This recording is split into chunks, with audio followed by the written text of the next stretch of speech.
주의 영광 온 땅 덮을 때 나는 일어나 노래하리.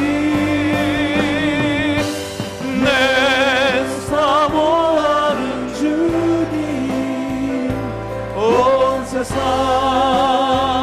구주시라. 내 사모하는 주님 영광의 왕이시라. 영광의 왕이시라. 영광의 왕이시라.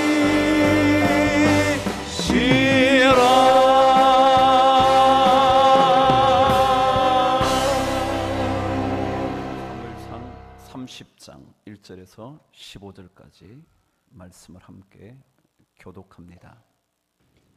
제가 먼저 1절을 읽고 여러분들이 2절 번갈아 가면서 읽도록 하겠습니다. 제가 1절 시작합니다.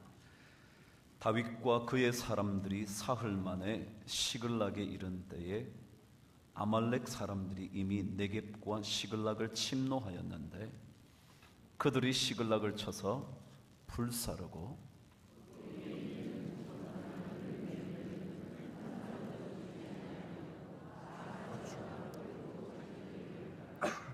다윗과 그의 사람들이 성읍에 이르러 본즉 성읍이 불탔고 자기들의 아내와 자녀들이 사로잡혔는지라.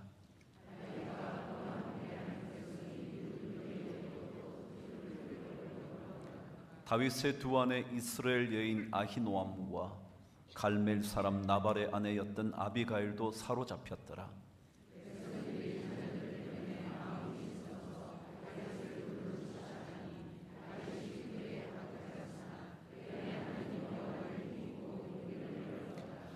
다윗이 아히멜렉의 아들 제사장 아비아달에게 이르되 원하건대 에봇을 내게로 가져오라. 아비아달이 에봇을 다윗에게로 가져가매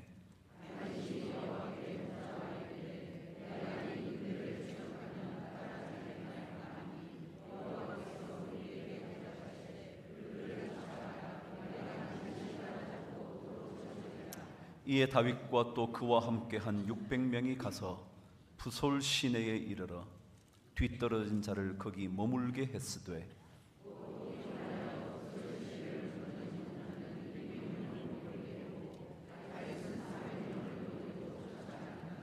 무리가 들에서 애굽 사람 하나를 만나 그를 다윗에게로 데려다가 떡을 주어 먹게 하며 물을 마시게 하고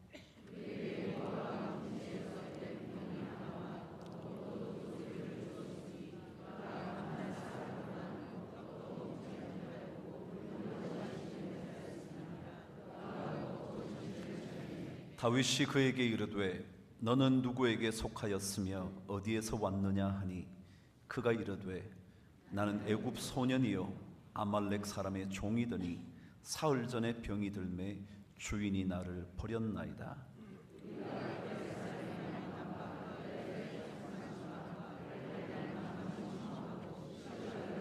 함께 읽으실까요?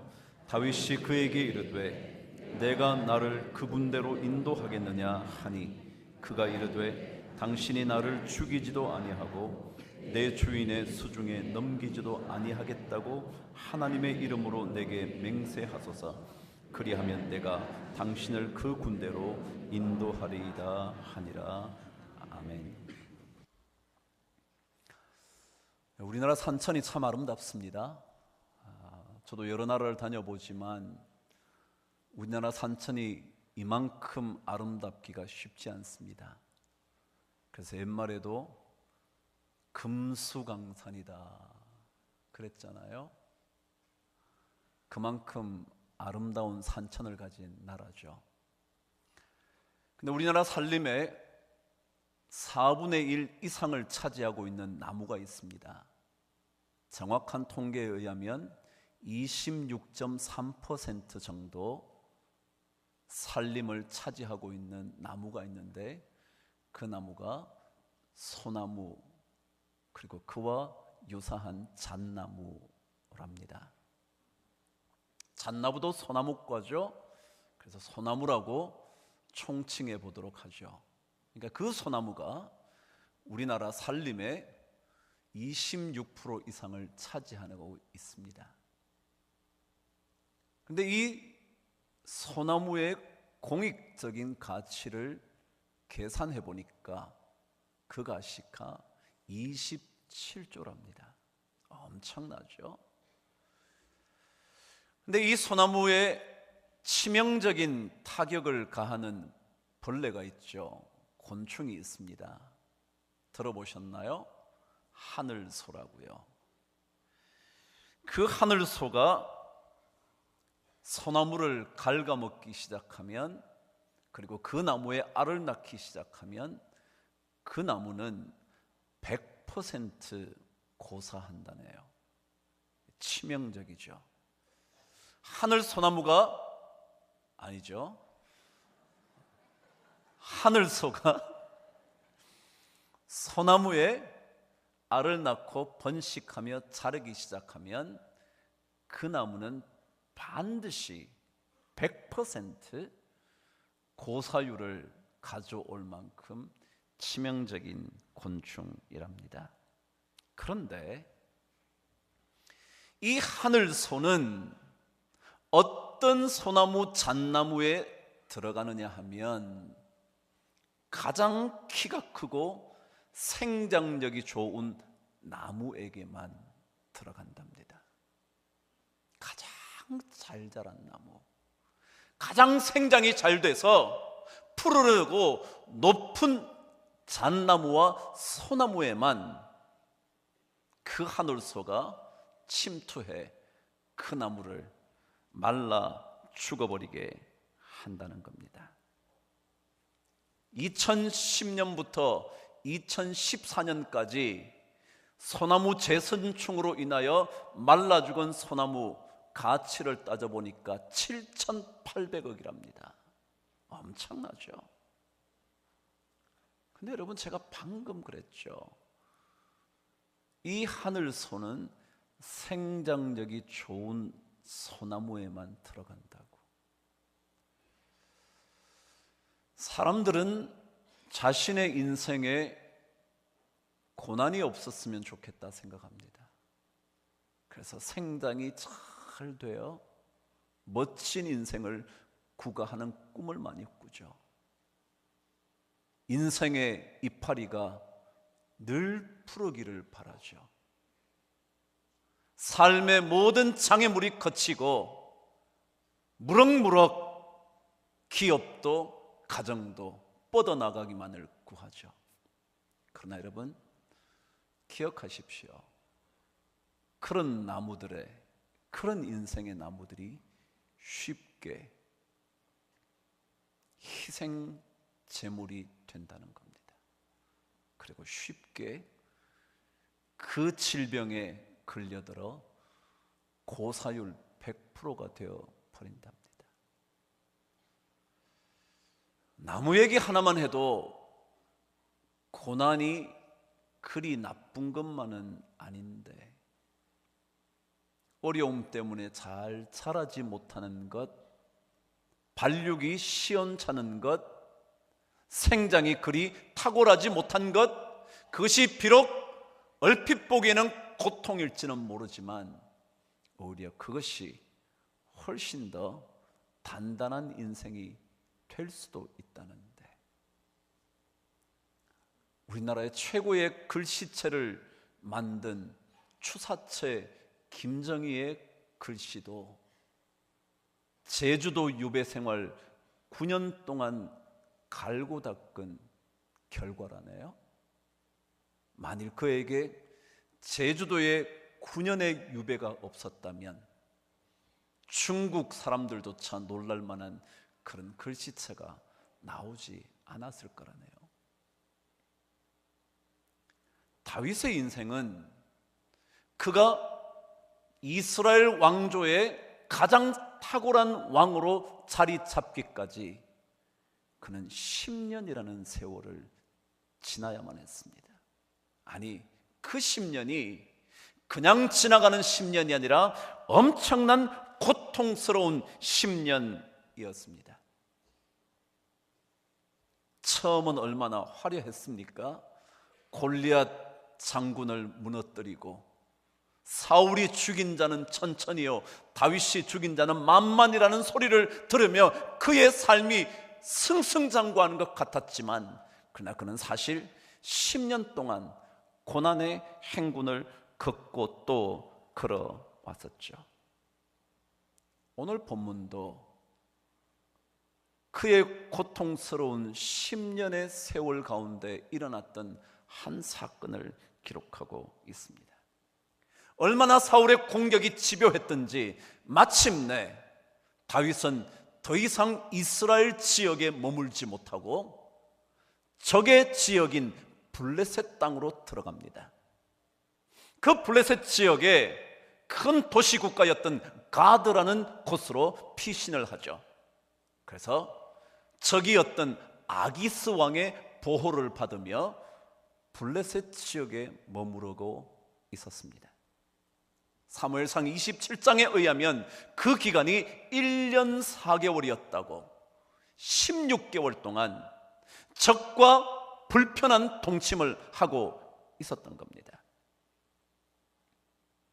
그는 그곳에서 아기스 왕의 보호를 받기 위하여 최대한 아기스 왕의 마음을 거스리지 않기 위하여 조심조심하며 1년 반 정도의 세월을 지나온 겁니다. 마침내 아기스는 그를 완전히 신뢰하게 됐죠. 이제 곧 블레셋 그 땅이 이스라엘 사울 왕과 전투를 벌이게 됐습니다. 그때 아기스 왕은 결정을 합니다. 다윗과 함께 있는 이 군대들도 참여하자고. 그래서 이스라엘 사울 왕에게 쫓겨온 다윗과 힘을 합쳐서 이스라엘을 무찌르자고 결정을 내리죠. 그런데 아기스 왕의 지도자들, 방백들이 반대하는 겁니다. 왕이시여, 아무리 신뢰할 만하지만 그 사람은 이스라엘 족속입니다. 만일 전투에 나갔다가 마음이 바뀌어 사울 편에 돌아서게 되면 우리는 꼼짝없이 당할 수밖에 없습니다. 그래서 다윗을 데려가지 않으면 좋겠습니다. 그런 얘기를 합니다. 그러자 지도자들의 강력한 건의에 아기스는 한 발 물러서며 다윗에게 말하죠. 그렇다면 전투에 나가지 말고 당신들의 있는 곳으로 가라고. 그래서 그 가드에서 그들이 머물고 있었던 시글락까지 내려옵니다. 시글락은 이스라엘 땅 부엘세바 가장 남단 쪽에 옆에 있는 블레셋 지역입니다. 그곳까지 내려왔죠. 원래 이스라엘 그 땅에서 피신하여 왔을 때 가드 왕 아기스가 시글락 지역을 다윗과 그의 사람들에게 살아갈 수 있도록 성읍 하나를 마련해 준 곳이었습니다. 거기까지 오늘 말씀에 의하면 3일 길을 거쳐서 내려왔다는 겁니다.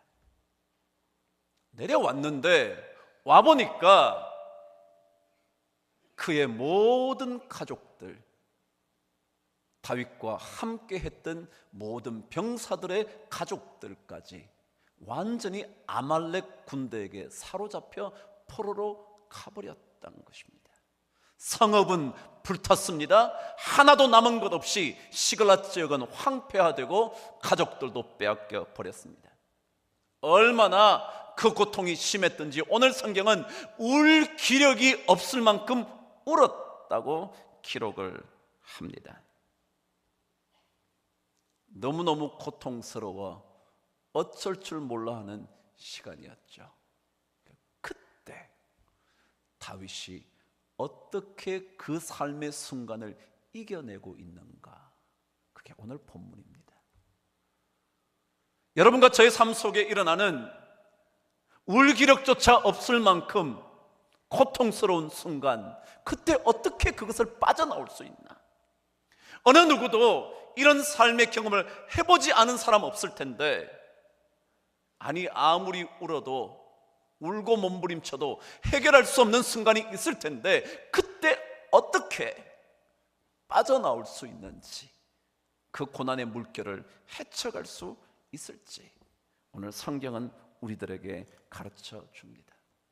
이것은 다윗의 이야기가 아니라 우리 삶의 이야기죠. 견딜 수 없는 고난의 삶의 시간 속에서 우리는 어떻게 하나님의 사람으로 살아남을 것인가? 오늘 성경을 통하여 몇 가지 확인해 보시죠. 6절 저와 함께 읽겠습니다. 시작. 백성들이 자녀들 때문에 마음이 슬퍼서 다윗을 돌로 치자 하니 다윗이 크게 다급하였으나 그의 하나님 여호와를 힘입고 용기를 얻었더라. 그랬습니다. 보셨습니까? 다윗이 다급한 순간에 하나님을 힘입어 용기를 얻었다 그랬습니다. 어느 정도 다급했냐 하면 그와 함께 했던 600명의 용사들이 그에게 돌을 쳐 죽이려고 하는 그런 다급함 속에서 하나님을 힘입어 용기를 얻었다 그랬습니다. 여러분, 여기에 다급하다라는 단어는 이런 뜻이 되군요. 여러 갈래로 묶여져 있어서 조금 더 앞으로 나아갈 수 없다라는 단어랍니다. 다급한 삶의 순간이 뭐냐 하면 이것도 안 되고요, 저것도 안 되고요, 이쪽으로 갈래도 나아갈 수 없고요, 저쪽으로도 나아갈 수 없는 완전히 묶여버린 그 상황.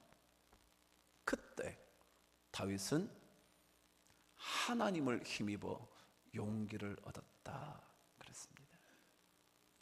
그럼 신앙은요, 다급함 중에 하나님 때문에 힘을 얻는 겁니다. 오늘 성경에 하나님을 힘입어 그렇지만 원어에는 힘입어라는 말이 없습니다. 다시 말하면 하나님 여호와 때문에 하나님 여호와를 통하여 용기를 얻었다, 그렇게 되어 있습니다. 그렇습니다. 신앙은 주님 때문에 힘을 얻는 겁니다. 다른 것은 다 잃어버릴지 모르지만 주님 때문에 힘을 얻을 수 있는 사람이라면, 용기를 얻을 수 있는 사람이라면 그 사람이 신앙인입니다. 여기에 용기라는 단어는 그런 뜻이더군요. 견고하여 흔들리지 않는다라는 뜻이더군요. 신앙인들이 다급한 순간에 흔들리지 않은 견고함을 얻는 것은 하나님 때문이어야 합니다. 다른 것을 통하여 힘을 얻거나 용기를 얻거나 견고해지는 것이 아니라 하나님 한 분 때문에, 그분 믿는 것 때문에 흔들림이 없어야 합니다. 참 쉽지 않은 주문이지만 그러나 다윗은 그 하나님 한 분 때문에 그는 견고하게 굳건하게 서 있을 수 있었다고 성경은 가르쳐 줍니다. 한 걸음도 나아갈 수 없는 다급한 상황, 모든 것이 묶여버려서 어쩔 수 없는 상황에서 하나님 때문에 그가 다시 한번 마음의 굳건함을 얻게 됐다고 성경은 가르쳐 주는 거죠. 자, 그렇다면 하나님으로 말미암아 힘을 얻은 것, 용기를 얻는 인생이 되려면, 아니 그렇게 된 사람은 어떻게 삶을 꾸려가는가? 아니 용기를 얻어내려면 어떻게 해야 되는가? 오늘 성경은 우리들에게 이렇게 첫 번째 가르쳐 줍니다. 7절과 8절 앞부분을 읽겠습니다. 시작. 다윗이 아히멜렉의 아들 제사장 아비아달에게 이르되 원하건대 에봇을 내게로 가져오라. 아비아달이 에봇을 다윗에게로 가져가매 다윗이 여호와께 묻자와 그랬습니다. 보이십니까? 하나님께 용기를 얻으려면 첫 번째, 고난의 시간, 다급함의 시간에 하나님께 물어보아야 한다는 겁니다. 이게 가장 중요합니다. 하나님께 물어야 합니다. 고난의 시간은 하나님께 묻는 시간입니다. 하나님께 어떻게 해야 할 건지를 하나님께 물어보는 시간입니다. 오늘 말씀에 의하면 에봇을 받아들고 하나님께 묻습니다. 여러분, 에봇은 이스라엘 백성의 제사장들이 입었던 옷 중에 하나입니다. 특별히 겉옷에 해당하는 것입니다. 그런데 이 에봇은 특별히 제사장들이 무언가를 판결해야 할 때, 그리고 결정해야 할 때 반드시 입었던 옷이었습니다. 무언가를 결정해야 할 때 반드시 입었던 옷. 여러분과 제가 경험하는 고난의 순간에 어떻게 해야 할지 결정해야 될 때 반드시 찾아야 하는 게 에봇이라고요. 그리고 이 에봇을 입을 때 제사장들은 이런 마음을 가지고 있었대요. 판결은 하나님께 있어. 결정은 하나님으로부터 나오는 거야. 내가 어떻게 해야 할지, 내가 어떤 길을 걸어가야 할지, 어떤 선택을 해야 할지 결정은 하나님께 있다는 고백을 담을 때 에봇을 입는다는 겁니다. 그래요. 여러분, 어떤 결정을 내리고 싶을 때 먼저 하나님의 에봇을 찾으십시오. 그리고 하나님께 먼저 물어보십시오. 제가 늘 하는 얘기지만 많은 신앙인들이 결정하고 난 다음에 기도합니다. 결정을 도와주시라고. 아닙니다. 순서가 바뀌었습니다. 결정은 하나님께 있기 때문에 결정 내리기 전에 하나님께 물어봐야 합니다. 하나님, 어떻게 하면 좋겠습니까? 오늘 말씀처럼 다윗에게 너무도 빠르게 응답하셨던 하나님의 음성을 들을 수도 있을지 모르지만, 듣지 못한다 할지라도 우리는 하나님께 물어봐야 합니다. 계속해서 물어봐야 합니다. 어떤 결정을 한 달 뒤에 하셔야 한다면 한 달 동안 계속 물어보십시오. 답을 찾으려고 하지 말고 물어보십시오. 하나님께 물어보시면 결정하는 그날 하나님께서 가장 좋은 결정을 하시게 하실 줄 저는 믿습니다. 마치 관원에게 잡혀갈 때 무슨 말을 할까 두려워하지 말라고, 그 자리에 가면 내가 할 말을 주시겠다고, 성령께서 주시겠다고 하신 것처럼 우리는 하나님께 묻고 있는 동안 하나님은 끊임없이 우리에게 가장 올바른 판결을 내리실 준비를 하고 계신다고 저는 믿습니다. 신앙은 그런 겁니다. 결정하기 전에 자꾸 하나님께 묻는 겁니다. 신앙인들은 그래서 결정을 신중하게 하셔야 합니다. 먼저 물어보는 겁니다. 하나님께 끊임없이 물어보는 겁니다. 에봇을 덮어쓰고 하나님께 물어보는 것입니다. 다급함, 발 묶여있는 상황 속에서 하나님을 찾는 그 시간, 하나님은 견고한 용기를 허락해 주실 줄 믿습니다. 요셉은 알았습니다. 꿈의 해석, 결정은 하나님께 있다고요. 애굽의 흉년을 이길 수 있는 그 방법, 하나님께 있다고요. 그것을 그들은 이미 알고 있었죠. 신앙인들은 다급할 때 누구를 바라보느냐, 누구를 찾느냐, 누구에게 물어보느냐, 이것에 따라 신앙의 견고함을 얻을 수 있을지, 아니면 신앙의 도움을 전혀 받지 못할지 결정될 겁니다. 서편제라는 영화를 보셨는지 모르겠네요.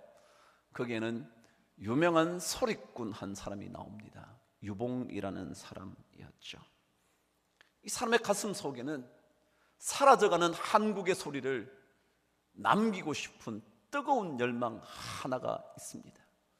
그래서 그의 딸에게 그 소리를 전수하고 싶어 하죠. 근데 이 유봉이라는 사람은 우리나라 사람들의 소리가 어디에서 나오는지 알고 있었습니다. 그 소리는 수많은 아픔 속에 자리 잡은 한으로부터 소리가 나온다는 걸 알고 있었습니다. 그러니까 우리나라 소리를 들으면 가슴이 미어지잖아요. 그러니까 한 해 끓어오름이 소리로 나온다는 걸 알고 있어서 그 딸에게 한을 심어줍니다. 그 한이 뭐냐 하면, 한약을 지을 때 눈이 멀게 만드는 부자라는 약초를 집어 넣어 끓여서 딸에게 줍니다. 그 한약을 받아먹은 딸이 눈이 멀어버리죠.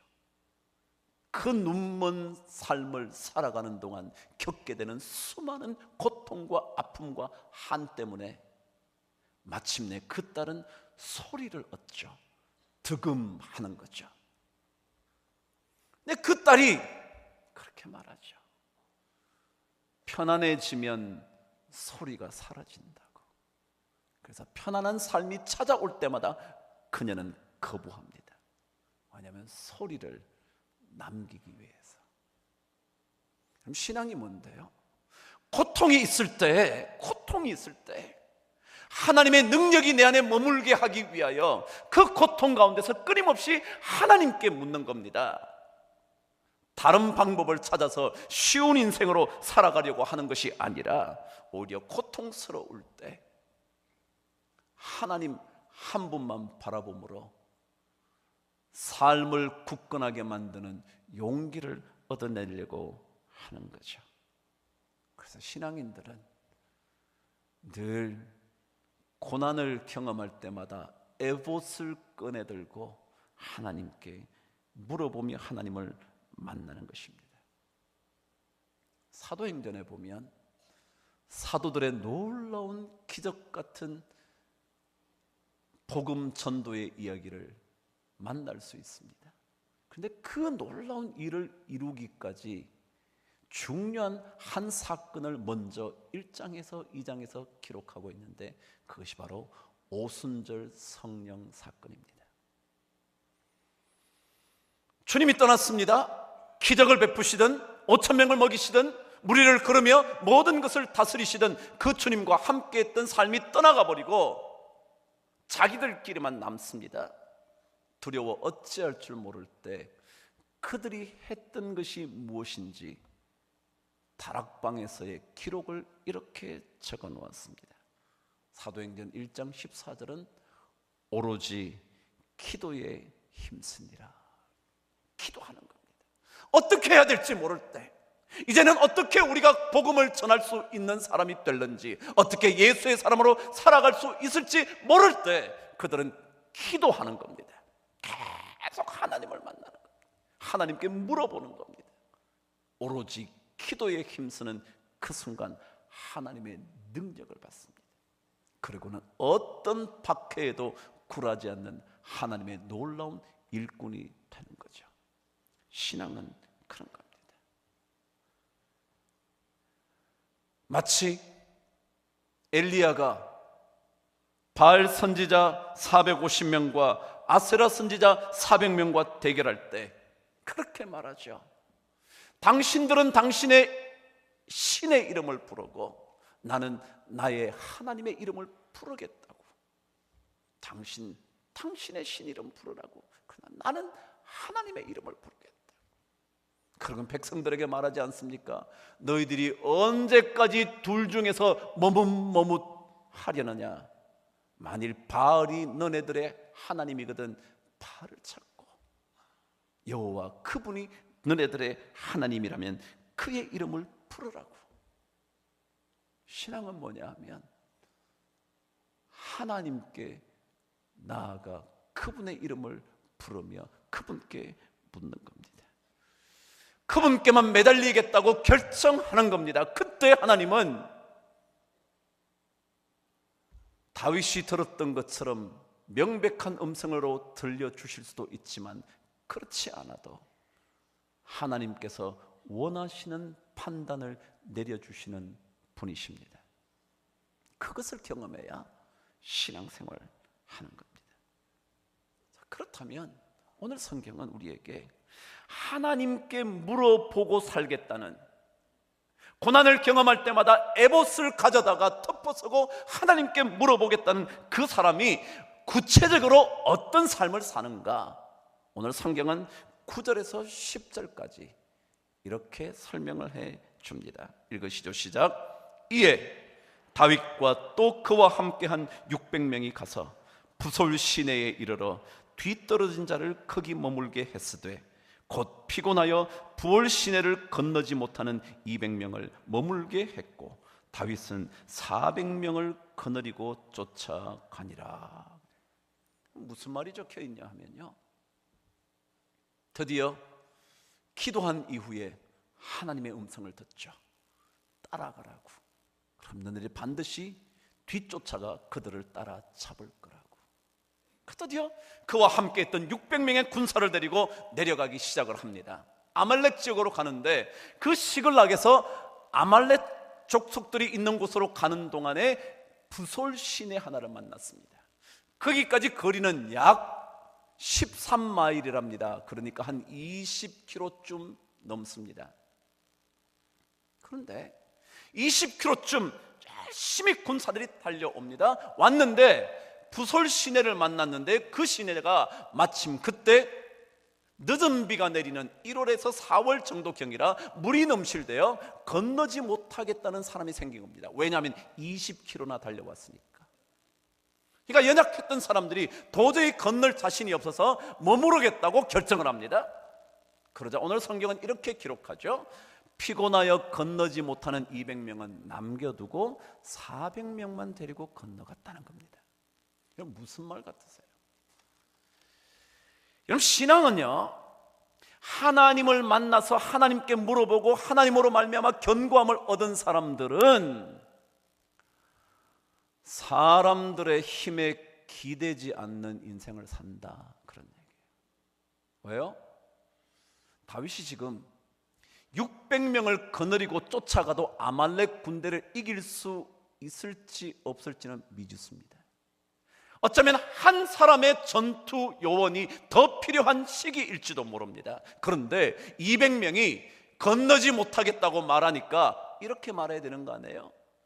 당신들 가족들이 있다고, 당신들 가족들 찾아와야 되지 않냐고, 지금 여기서 머무를 수는 없지 않냐고, 힘들어도 건너야 되지 않겠냐고 라고 말해서 설득해서 건너가야 되잖아요. 그런데 그렇게 안 해요. 피곤하여 건너지 못하는 사람 쉬라고, 우리가 건너가겠다고. 다시 말하면 400명만 데리고 건너가는 겁니다. 다시 말하면 하나님께 용기를 얻는 사람은 사람의 숫자에 민감하지 않습니다. 사람에게 기댈 필요가 없습니다. 왜냐하면 하나님의 능력을 믿기 때문에 그렇습니다. 600명이면 어떻습니까? 아니 400명이면 어떻습니까? 아니 기도원처럼 300명이면 어떻습니까? 아니 진짜로 다윗의 그 놀라운 용사들 30명이면 어떻습니까? 아무 상관없습니다. 아니 엘리야처럼 1명이면 어떻습니까? 850명과 1명이면 어떻습니까? 그것은 문제가 되지 않습니다. 왜냐하면 하나님께서 그들을 대신하여 싸워주실 것이기 때문에 그렇습니다. 하나님께 기대는 사람은 사람의 숫자에 민감하지 않습니다. 우리는 아무 숫자에 민감하죠. 좋은 교회 그러면 뭐라 그러는 줄 아세요? 그게 얼마나 큰데? 숫자요. 그 직장이 얼마나 좋은데? 돈의 액수요. 그 학교 얼마나 좋은데? 랭킹이요. 전부 다 숫자예요, 숫자. 그래서 돈의 액수, 숫자가 적으면요 나쁜 회사예요. 사람들 별로 안 모이는 교회는요 별로 안 좋은 교회예요. 사람들이 알아주지 않는 학교요, 랭킹에서 먼 학교요. 숫자요, 숫자. 여러분, 예수 믿는 사람 그러지 않아요. 예수 믿는 사람 그렇게 살면 안 돼요. 200명이 못 간다면 쉬면 돼요. 400명만 해도 하나님께서 싸워주실 거니까. 그러면 이길 수 있으니까. 300명이어도 상관없으니까. 아니 100명이어도, 아니 서너 명만 해도 적진에 들어가서 모든 군사들을 무찌를 수 있으니까. 그래서 여호수아 23장 10절은 이렇게 기록을 하죠.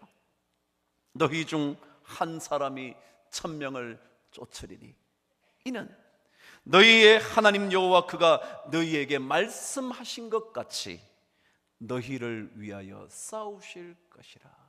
제가 늘 좋아하는 말씀이에요. 여호수아 23장 10절. 늘 왜요? 하나님이 함께 싸워주시면 한 사람이 1000명을 쫓을 거니까.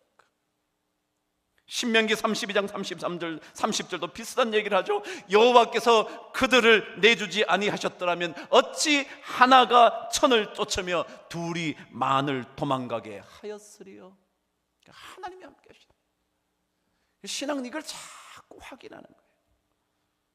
세상 사람들은 숫자에 얽매일 때, 세상 사람들은 숫자에 따라서 모든 것을 결정하려고 할 때, 예수의 사람들은 하나님이 함께 하시며 그 숫자에 조금도 구애받지 않는 거죠. 그래서 예레미야 17장 5절에서 6절은 이런 기록을 하는 겁니다. 여호와께서 이와 같이 말씀하시느니라. 무릇 사람을 믿으며 육신으로 그의 힘을 삼고 마음이 여호와에게서 떠난 그 사람은 저주를 받을 것이라. 사람 믿는 거예요. 숫자가 넉넉한 거 믿는 거예요. 힘을 믿는 거예요. 그리고는 마음은 하나님에게서 떠나버린 거예요. 에봇을 덮어서고 하나님께 나아가 물어야 되는데 그 마음이 떠나버린 사람은요, 성경은 저주를 받는데요. 그럼 여기에 저주를 받는다는 단어 뜻은 뭐냐면 무엇에 저항할 수 없도록 무기력해진다라는 뜻이랍니다. 어딘가에 저항을 못하는 겁니다. 힘이 없어서요. 힘 있는 줄 알았는데, 숫자에 기대는 사람이 마치 힘이 있는 사람 같은데 아니라는 거예요. 오히려 그 사람들은 어디에도 저항할 수 없을 만큼 무기력한 인생이 된다는 거예요. 사람 숫자에 매달리면, 그 힘에 매달리면 무력해집니다. 그러나 오히려 하나님께 매달리면 능력을 얻게 됩니다. 그럼 하나님은 말씀하신다면, 하나님께서 말씀하셨다면 그 나머지는 숫자이든지 병력이든지 그 어떤 무기이든지 아무것도 중요하지 않습니다. 왜냐하면 하나님께서 그 사람들의 능력이 되어 주시기 때문에 그렇습니다. 신앙생활이요, 어떻게 하는 거라고요? 고난 받을 때마다 먼저 하나님께 물어보세요. 계속 물어보세요. 하나님께서 답을 주실지 안 주실지는 몰라도 결정이 하나님께 달려있는 줄 알고 기도하고 어느 순간 결정의 자리에 가면 하나님이 가장 좋은 걸 주실 겁니다. 왜냐하면 하나님은 그런 하나님이거든. 그래서 우리는 다른 것에 너무 매달리지 마십시다.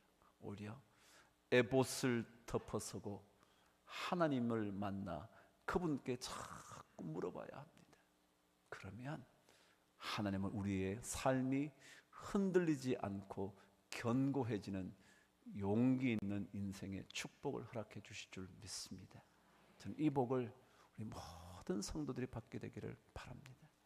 다음 주에 이 말씀 계속해서 두 번째 말씀까지 가게 될 겁니다. 기도하겠습니다. 하나님 아버지,